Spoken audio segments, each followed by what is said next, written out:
ألم نجعل الأرض مهادا والجبال أوتادا. من الآيات السالفة الذكر يتضح لنا معنيان.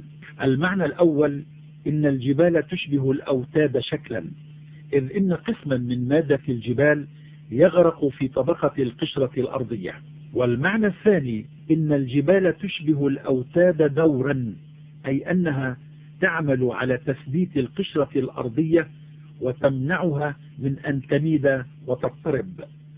أما المعنى الأول فقد اكتشف علم الجيولوجيا الحديث أن طبقة القشرة الأرضية السيال، والتي تظهر أمامنا على الشاشة وهي الطبقة التي نعيش عليها، هي التي تشكل القارات وتحتضن المحيطات وترتفع جبالا في مكان وتنخفض وديانا في مكان آخر.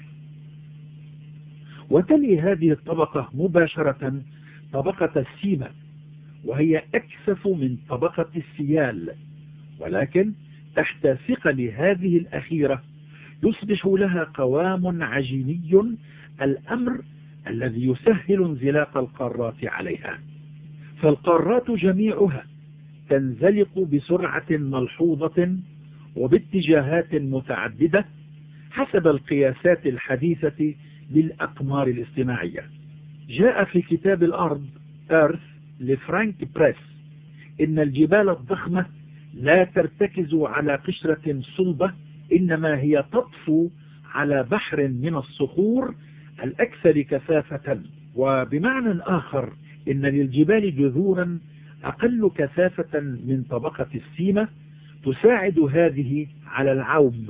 ويقول العالم فان أنجلن في كتابه جيومورفولوجي الصادر عام 1948: من المفهوم الآن أنه من الضروري وجود جذور في السيمة مقابل كل جبل في طبقة الأرض كما هو واضح أمامنا.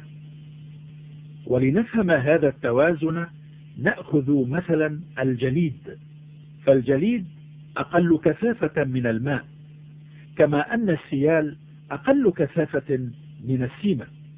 فإن علا جبل الجليد فوق الماء فلا بد من امتداد له تحت الماء يدفعه على العوم، وكذلك الجبال.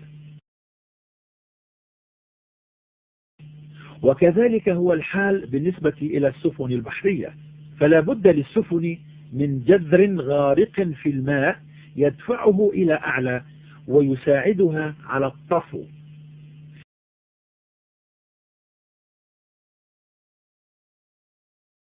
هذا الذي ذكرناه هو بالنسبة للمعنى الأول. أما المعنى الثاني وهو أن للجبال دورا في تثبيت القشرة الأرضية كما يثبت الوتد الغارق في الأرض الخيمة كما هو مبين في الصورة. هذا المعنى لا يزال من الناحية العلمية ضمن إطار البحث والجدل، وإن